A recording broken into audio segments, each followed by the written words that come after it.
Hi everyone, my name's Paul and I actually run a knife sharpening and laser engraving service, and I am going to be reviewing this knife by HOSHANHO.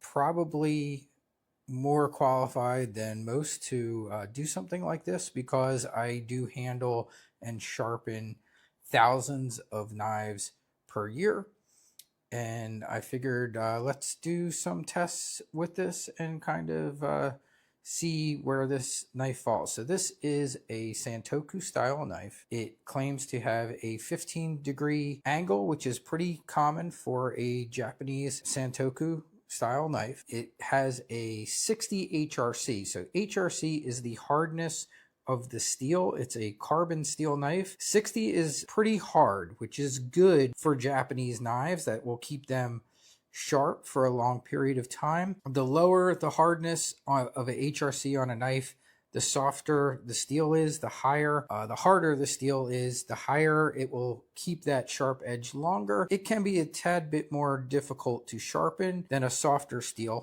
This knife claims to be made with German steel, which is nice, usually is one of the best, but there's quite a few good steels throughout the world. It is made in China, but they claim that it's made using techniques that Japanese knife makers use. So I figured we'd do a couple tests that I normally do to test the sharpness of knives, and a couple different things that I like to show you. So first thing, this is a goniometer, which is a knife angle reader. So the first thing I'm going to do is see, does it actually have a 15-degree angle or very close to that 15-degree angle? Now this claims to have been hand sharpened, which is very interesting. You know, we might be able to tell that when we look at this angle. First thing we're looking for under here, and that's very interesting. The long strokes, those arched angles that are going on the far left and the far right, where that crosses is the angle of the knife. And then if you look real close into the zero, you're going to see there's some other red marks there. Now it's a little difficult for me to hold this and read it. So right about here, it's correct. And on the right hand side, I'm seeing 15 degrees, which is what they claim this is. So it's at the bottom where that you see that arch going down, that is just striking at 15 degrees. Now on the left hand side, I'm seeing more of around 18 degrees. And it looks like my battery's starting to die on my laser here. But that's what I'm seeing there. I'm seeing about 18 degrees. So I'm going to shut my laser off there. That is not uncommon. It is very common for a knife to not have exactly the same angles on each side, especially if it was actually hand sharpened. Now, the other interesting thing there, those really sharp, decisive lines that you could see there, as opposed to being like blurry, like in the middle where you could see where I told you the primary bevel was, that was kind of blurry. Those really sharp, almost hair-like looking arches tells me right off the bat that this knife is sharp. You only see that on sharp knives, so we know this is pretty sharp.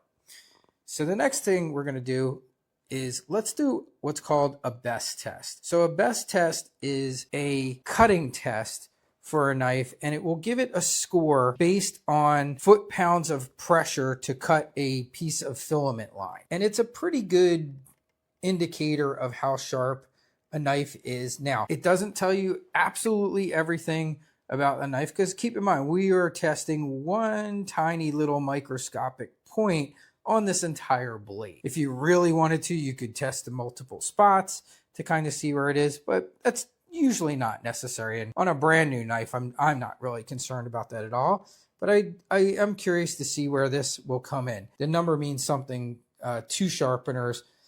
Anything around 100 is actually what we consider razor sharp. So that's a very good number to see. But with Japanese knives, I tend to like to see them pretty low. So let's do our first cut test here. 186. And that's a very respectable best tester score.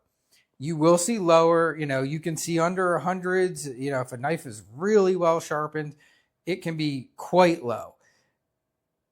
But 186, that is a very very respectable score for a new knife. I feel great with that. That's very good. What I like to do next is I always use the same cut test media when I'm doing paper cut tests. So for me, it's always Uline catalogs. I've used that for years. And you get to know your paper that you use all the time because all papers are different. One of my favorite tests to do to see if a knife is extremely sharp is a push cut test through a page of paper. And I do this not even holding the paper. And if it will cut through that, then you know it is a very sharp knife. So let's see how this does on a push cut. Down here I have a rubber block just to protect the knife. So you see there, it cut the paper completely in half. So this knife is currently extremely sharp. So that's a very good sign. Then the other test I would normally do, but it's not even really necessary, would just be a cut test. And a lot of times when we as sharpeners do a test like this, I'm just looking to feel for any chips in that knife. This knife is extremely sharp and cutting extremely well. So that's great. Everything we're seeing there, very positive. The wood on the handle is beautiful. The steel looks nice. Now, I typically like to pick up knives that perform really well and are going to be very popular with my customers. I use them a lot for loaner knives. When people bring in their knives to my shop to be sharpened, a lot of times they want a loaner knife if they are bringing all their knives and they need something to cut with while they are getting their knife sharpened by me. And that's why I will buy knives like this. And I don't want super expensive knives, but I do want knives of good quality, because one thing that almost all my clients say, wow, the loaner knife I got was amazing. It was awesome. It was so sharp. Couldn't wait to get my knives back. So that's why I look for knives like this. It's a good quality knife. It's well built, well made. And I think for me, this is going to make an excellent knife for my shop. I think it's a great knife. I think you'll be extremely happy with it.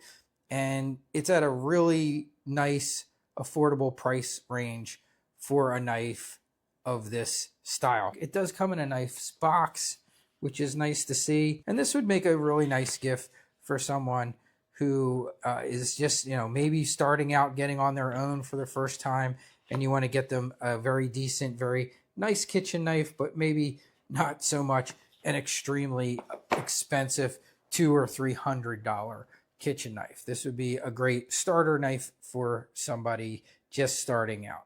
That's my review of the HOSHANHO Santoku. Have a great day, everyone.